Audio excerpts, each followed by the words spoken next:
Anyway. Mike's Daily Podcast. I'm back. It's Mike Matthews here with Café Anyway and Mike's Daily Podcast show somewhere in Podcastro Valley. Mike's Daily Podcast. And episode 2755, 2755. I'm alive. I think I'm alive. I don't know. I might have died. No, wait. If I died, I'm a ghost and I'm doing this podcast. That's a little creepier than most podcasts, but hey, I think I'm alive.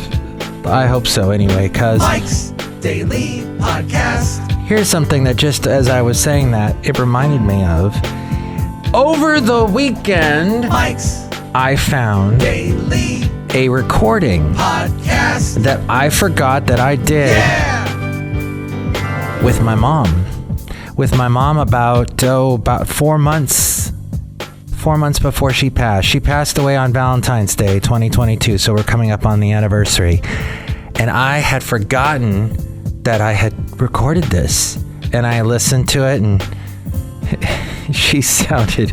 I think I bored her. Maybe that's why I don't have any listeners on my podcast, because I bore them when I'm just talking to them on the, device. The phone device. You and I are you're listening to me through a phone, probably through an app on a phone, or maybe on a computer, desktop, or some other crazy piece of technology. At any rate, we would talk, and she just, I don't know. I think she bored easily, but so listening to it, it was funny because the first thing that stood out to me was listening to my mom complain about cats. She did not like cats. And here I am now, I have 2 cats. Which is weird because when I was younger, she loved cats. We had a cat. We always had a cat. She'd went out, always adopted a cat. And something happened somewhere that she just started disliking them. Probably it was when... And here's today's podcast picture. My mom always left the door open, and a cat wandered in and had babies in the laundry closet.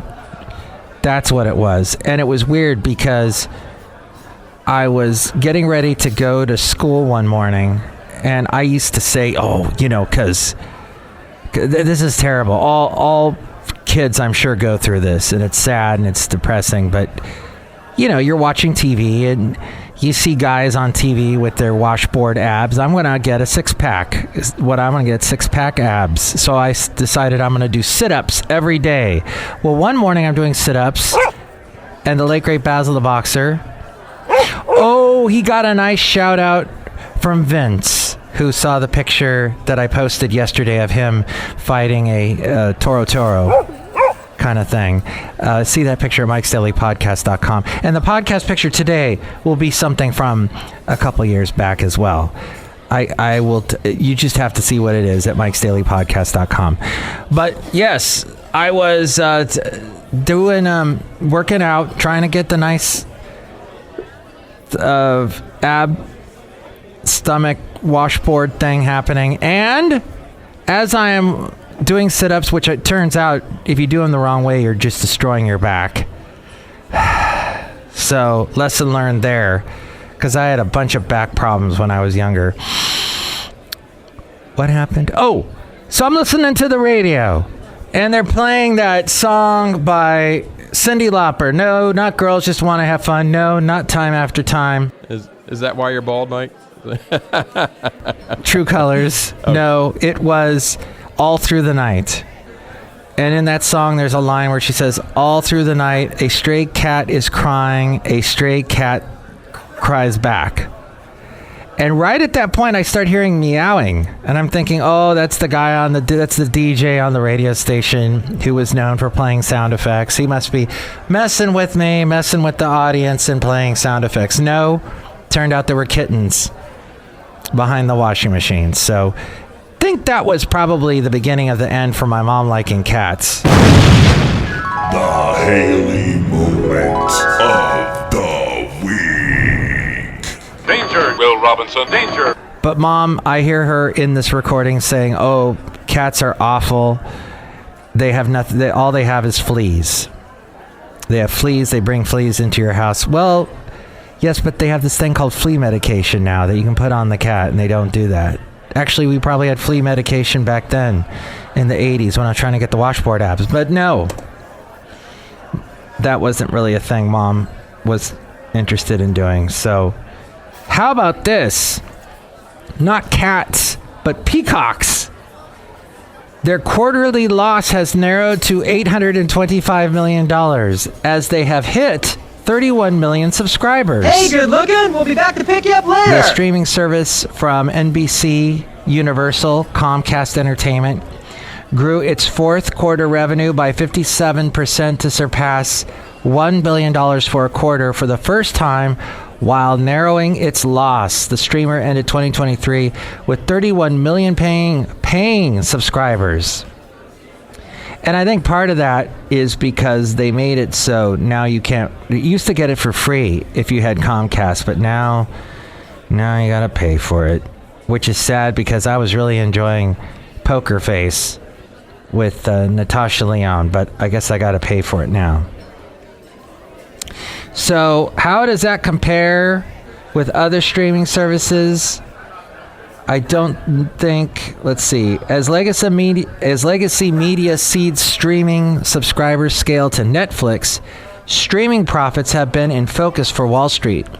For comparison, in its most recent quarter, Warner Brothers Discovery posted a $111 million profit for its direct-to-consumer division. That includes Max, that used to be HBO, but now it's named after some guy named Max, /Discovery Plus, while Paramount Global disclosed a $238 million streaming loss, and Disney lost $387 million on its Disney Plus /ESPN Plus /Hulu combined business.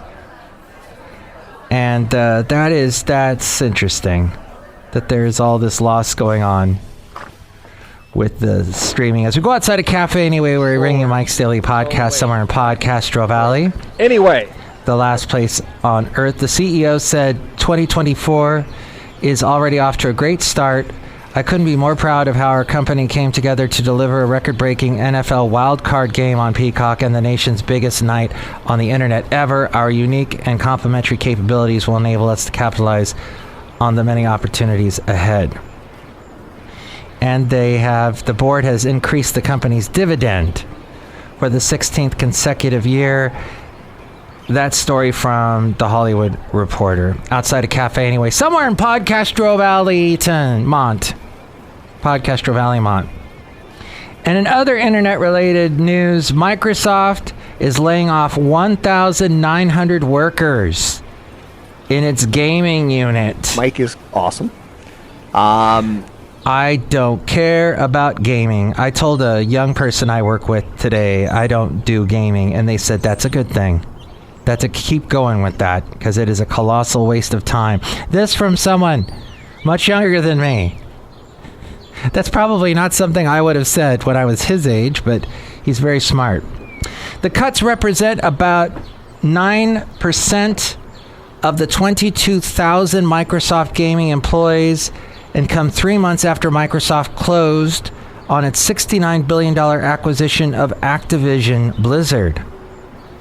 Blizzard's president, Mike Ybarra, is leaving, along with Blizzard co-founder and design leader Alan Adham. Do you have any safe spaces? Safe spaces? Yes, where people can go to get away from the colonialist mentality. As long as there's a diversity, equity, and inclusion policy, we'll be fine. But by the fact that here we are a month past Christmas, and I still see, when I'm walking, I'll see through a window now and then, a Christmas tree, nicely lit. And I'll still see some Christmas lights up. And I love it. I like it. Remember during COVID, which is now we're coming up on the 4-year anniversary of COVID, that people were it was just such a stressed out time, and people, they were just dealing with it and finding ways to deal with it. So they were at home and they were like, I'm not going to put away the Christmas lights. So there was pink Christmas trees, basically turning their Christmas trees or taking the lights off the Christmas tree. It's a trap! This, of course, would have to be a fake one because a real one would turn into a complete fire hazard by the time it got to Valentine's Day. But some people were putting pink lights on their fake Christmas trees to turn them into Valentine's trees. Now they were doing that this year because of the Barbie movie. But yeah, I'm starting to take stuff down. I take a while. I remember one year, I think it might have been the year my mom passed away. I was so stressed. I just kept all the Christmas stuff up well into March. It was just it helped me deal, I don't know, the whole Christmas feeling and the joyous time of year. I wanted it to linger. It was a nice blanket to wrap me up in as I was going through all that grief and stress. But I try and put it away at least by the end of this month. But Netflix, speaking of which, they are going to air the WWE's flagship program Raw, but that's not starting till next year. And it is their first major foray into live sports. It is the top program on USA Network. The 10-year deal is valued at more than $5 billion, and they'll have an option to exit the deal after 5 years. We'll see how they do. They didn't do so well with some live stuff that they have tried to do, and they've dabbled a little bit in sports recently with documentary type series like the one about Formula One and professional golf, tennis, and football. And they might develop movies or TV shows around WWE characters. But maybe you're not into wrestling or watching people wrestle in costumes and fly through the air and smash into each other and all that and talk with those crazy exaggerated voices. Oh, and I think, didn't The Rock get the rights to his name? For some reason, he didn't actually own the rights to The Rock. And my cat is slightly named after him. Because Dwayne The Rock Johnson came from Hayward. And my cat came from Hayward. And he's also a bit of a boxer, so he's kind of like Rocky. And he's also gray, so he looks like a rock. And he survived, and he's got the eye of the tiger, so he's like that Survivor song from Rocky. All these things related to that. But let's not talk about rocks when we're skiing, because when you're skiing and you hit a rock, that's not good. The snow business has record prices, record skiers, and record revenues going on. A single day lift ticket at Vail costs $300. The highest amount ever charged to ski the iconic resort. Well, and that's about 100 miles outside of Denver. My mom loved to ski. She taught me how to ski. And if she heard those prices, wow. She'd say, wow, shuts wow. She'd be shocked. The price was $100 higher than a single day lift ticket just 6 years ago. So it's gone up that much. Wow. One-day tickets for $300 are also what you have to spend if you're at Steamboat Springs, Beaver Creek, Park City Mountain. Oh, Heavenly, North Star, and Palisades are all at $250, sometimes $275. What sucks is if you drive all that way to get to that resort and you're fighting the elements and you're fighting ice on the roads and you're putting on chains and all that, getting up early, dealing with the cold, and then you get there and you find out how much it costs. It's insult to injury. It's like the salt that they put on the roads to keep them from icing, but the salt gets in your wounds. American Ski Resorts saw 65 million skier snowboarder visits last year, the highest number ever. There are fewer ski resorts than there were 40 years ago. And there is almost no opportunities to build new ones. So, supply and demand. Popularity has soared because of season passes popularized by Vail Resorts, an Altira Mountain company. They own dozens of resorts. The most transformative right? To the industry was season passes now costing $909 and rising. Wow, for the season. Okay, and other interesting stuff. Sephora employees wild recap of girl fighting with mom over a $900 makeup haul goes viral. iPad kids who have never heard the word no get what they want. It's a 10-year-old losing her mind over $900 of makeup at Sephora. I have not seen this. What do Crocs and Claire's have in common? Both companies have made comebacks after hitting a low point culturally in the late 2010s. Crocs has a number of high-profile corporate and celebrity partnerships under its belt. Claire's locations range from Paris to Walmart to Roblox. Oh, and didn't what's the company Croc bought recently that my lovely lead friend was telling me about? Oh, too bad she's not here outside of Café Anyway, somewhere in Podcastro Valley.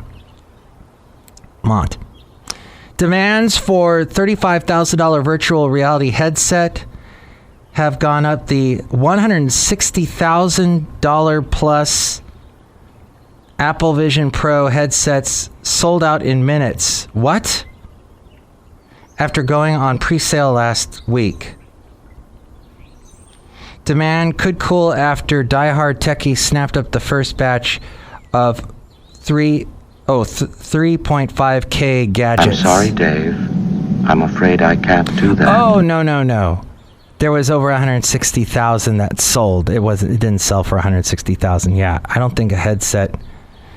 It is $35,000. Got it. What was that all about? Okay, all those numbers got me a little bit confused.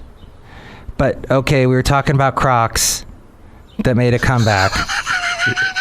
What about Stanley Cups? Pink Stanley Cups were the rage. And oh yeah, Anthropologie mirrors. But they're being sold at Costco for $150, whereas in Anthropologie, the same mirror is like $1,200. All that from Rob Black. I think I got the gist of his stories there and delivered them to you. I produce his podcast. He's heard on the radio on AM 1220 KDOW Monday through Friday, and he's on the television station Kron weekdays Monday through Thursday in the 9 o'clock hour. And one other little bit of interesting news to let you know about here pertaining to California, and that is California State Historical Resources Commission is going to consider 10 properties for action. They'll consider 10 nominations for federal historic designation. And that's happening at a meeting in Sacramento next week. Next Friday, the nominations include several historic districts, a steel suspension bridge in Los Angeles County, and the Sacramento Shops Historic District to be nominated for a historic place. That bridge is the Mariposa Street Bridge, a steel suspension bridge built in 1939 across the Los Angeles River. It links the equestrian neighborhoods of Burbank and Glendale Ranchos to the north, while the Los Angeles Equestrian Center and Griffith Park equestrian trails to the south. Ah, yes, I know that bridge. It was designed to allow horses and riders to cross the river in this unique 20th century commercial equestrian area. The thing is, the Los Angeles River is just sad. I don't know how much... they were supposed to do some work to try and make it look nice again. Yeah, how's the mic, Mike?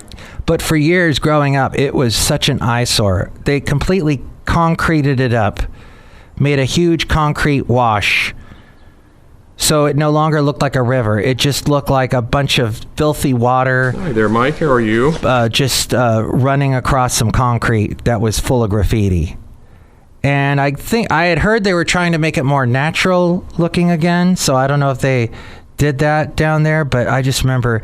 And there were all of these pipes where all the runoff from the city streets, these big pipes, would big, like a big almost looked like a tunnel, and the water would run out of it and into the river. Well, a lot of those that you could see from the freeway, they painted to make them look like cats. Speaking of cats again. And yes, they gave them whiskers. And I forget, was that Highway 5 that you could see that from? It was somewhere in Los Angeles. So that's what they're working on in LA. And the Bella Vista House in Palm Springs is another one. The Los Feliz Boulevard Courtyard Apartments Historic District in Los Angeles. Interesting. What is the matter with you? And The Last Resort in Lagunitas, located in a forested area of West Marin County's San Geronimo Valley. The handmade buildings and structures combine ecological design and art. The district, created by David Hoffman, was influenced by his interest in sustainable architecture and 9 years spent traveling principally in Asia. That's all for possible historic designation. Just thought you might find that interesting. As I bump my head against this microphone outside a Café Anyway, look who is here. Hello, Mike Matthews. Chely Shoehart, gift shop supervisor. I have a lot of snow globes that have cats in them, Mike Matthews. Oh, so they're like cats walking in the snow? Yeah, Mike Matthews, cats in the snow. That sounds cool. Cats in the snow. They're so funny, those videos of cats walking around in the snow. They look like they're having fun. That's true, Mike Matthews. I saw the Mean Girls musical. Did you like it? It was okay, Mike Matthews. I mean, it was fetch. Ah. I think I know what that means. Look who else is here. Oh, Mike, this is Floyd the Floorman. And this is John Deere, the engineer, Mike. Yes, fetch means when you're with a dog and you want it to fetch something, you throw it, and the dog brings it back to you. Mm-hmm. Now, the late, great Basil the Boxer did not necessarily do that, but my cat Rocky does that. All kinds of toys I'll throw, and he gets them, brings them back to me. Fascinating, isn't it? So fetch. Well, I found the name for today's podcast, and I hope you find the phone number to call me if you would like to contribute to today's podcast. Here's the number. Call Mike at the Café Anyway hotline. Area code 510-228-4640.